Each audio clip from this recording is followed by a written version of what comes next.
This is a Stipple Wild video, so if you don't have Stipple Wild, get the hell out of here.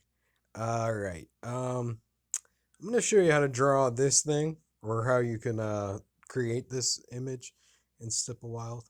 I'm going to go ahead and launch. I guess hopefully I'll have thought of a name for this video by the time I post it. Slotted skull effect? How's that?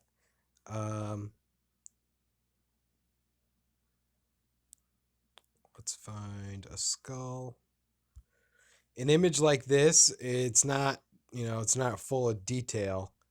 So you probably want something somewhat iconic, like a skull, as opposed to something detailed, like, I don't know, a landscape of a meadow.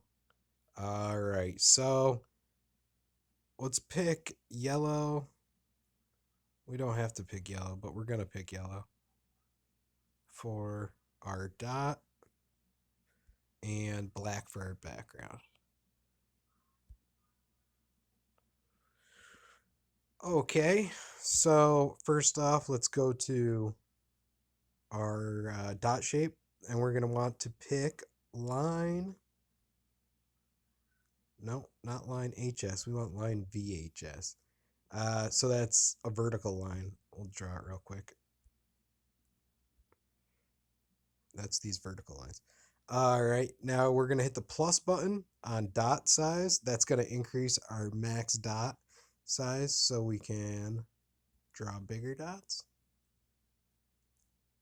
And something like that. We're probably going to have to tweak this a little bit. All right, we're going to go back to levels, and let's just kick this to the left. So the levels are wide open. And then, okay, so for style, we're going to pick hex. And for column distribution, we're going to go with percent cover. All right. So for column, we're going to start out with a value of 400. So that's 400% coverage. And for the row distribution, we will go with 125. This might vary on your phone. Actually, no. Percent coverage is actually pretty reliable, or pretty much the same throughout. So these settings should be something close to what you'll end up using if you try this at home.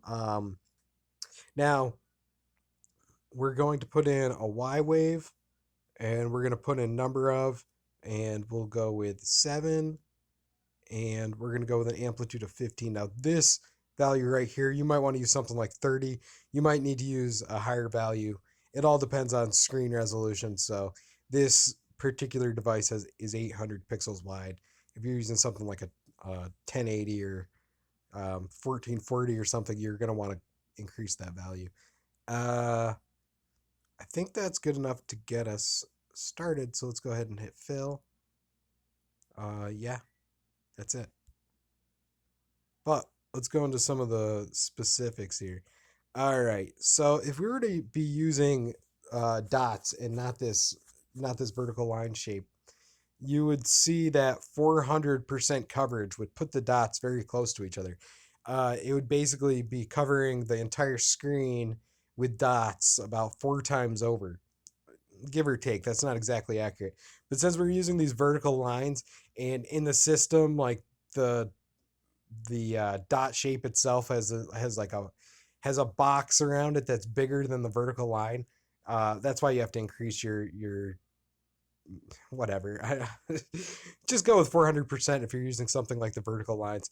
Now, what hex does is it's going to offset each row. So that's what is, I'm going to put this on screen lock so I can point to what I'm talking about. That's why we have